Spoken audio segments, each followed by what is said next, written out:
This is part 3. It's gotten really out of control. So I was talking about Miss Martha. Every time I came over there to get money from her son to help with the child we had together.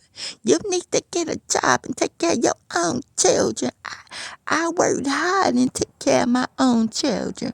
I'm like, I always felt like he and his mom had a sexual relationship. And I always felt like that wasn't really his mom. Like maybe he was a foster child, or adopted by her or something. Foster care, because she ain't gonna adopt nobody. She was strictly about some money. But it helped me to see that I had to protect my daughter from these people, including her daddy, who could not see clear. He thought what his mama said made so much sense, and she was so smart. But that lady is really selfish. Reminded me of my grandmother a little bit. So I started trying to see things their way. Back in their day, it was really hard to live and really hard to get money. And they're still living in that time period. They have not moved from the suffering of their youth. And so they hover and they guard money like it is a god. And I noticed that about these old black women. And they're very bitter and angry.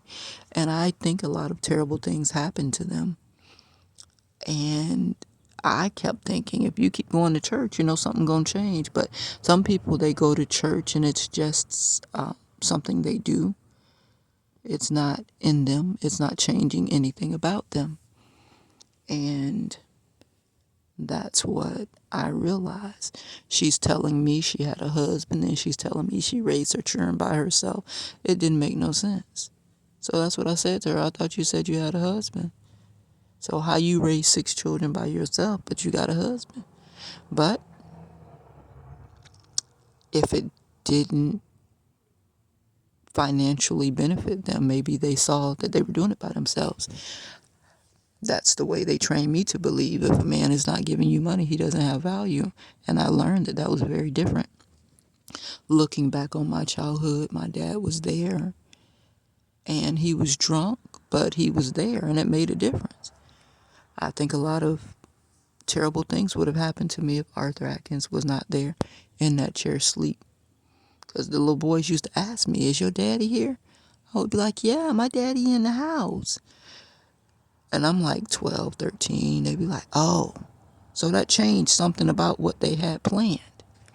And most of the little boys knew, no, Mr. Arthur, they daddy crazy. You can't go up to that house. You got to wait until they come outside. And look at what a blessing that was. That my dad protected me just by being there. Knowing what them little boys had on their mind.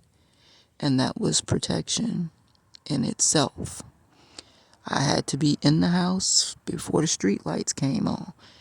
And if the street lights came on within the next 60 seconds, you better be your ass visible. When my daddy look out that window, you better be able to say, I'm coming, daddy, I'm coming. I'm out here in the yard. You were already talking. You ain't even heard them call you. But you better be letting them know that you were close by the house. And my dad had a lot to do with that. But as far as bringing in money, whatever happened to knock him off his A game, he worked for some mattress making company. He was a steward in the union. And some not nice things happened. Negroes that he was trying to make life good for, better for, turned against him, started talking down to him. My dad is a Leo. You know how arrogant and haughty Leos are. If you're not stroking their mane and telling them how beautiful and lovely and kind they are, it fucks with their self-esteem. And that's really unfortunate. But that's their makeup. They really have very fragile self-esteems. Unlike, like a Sagittarius, we don't really kind of care. Our world is in our head, and how we feel about us, that's the world. And so 15 million people could feel otherwise, but that doesn't affect our inner world too much. I'm talking about myself because I'm Sag on the cusp of Scorpio. Now, I guess that I closed down that thought process, so I am apologizing to you guys for any harm that was caused by you knowing me. I have been praying for all the people that I knew from my past that might have been harmed by this. Even down to the women that you married, I think they were sent to you.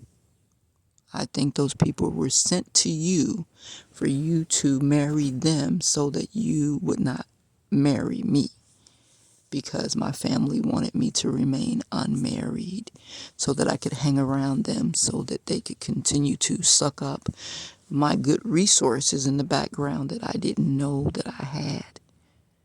And that's really messed up. So I'm praying for me, and I'm still praying for you.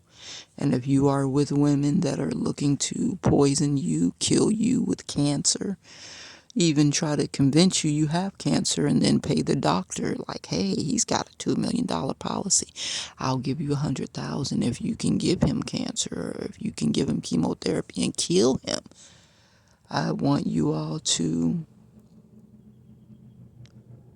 do research, asset searches, and find out what kind of assets you have coming to you, who has made you beneficiary, died, and you got money you don't even know about.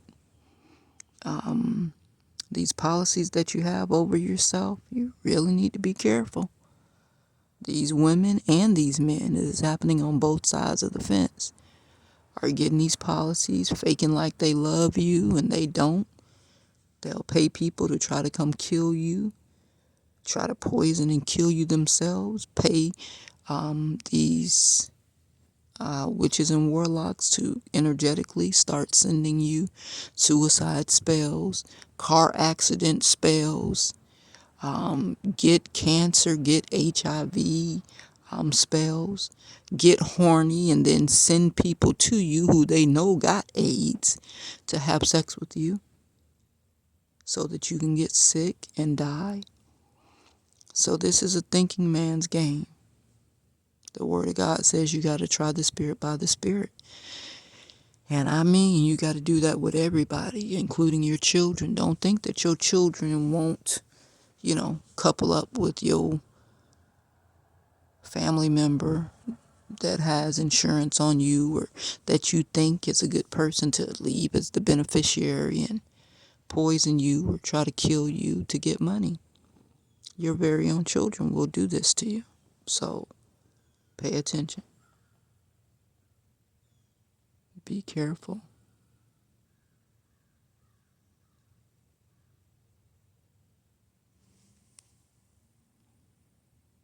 Aileen Atkins signing out at 8 o'clock exactly. March 11th, 2024, Tampa, Florida. Peace.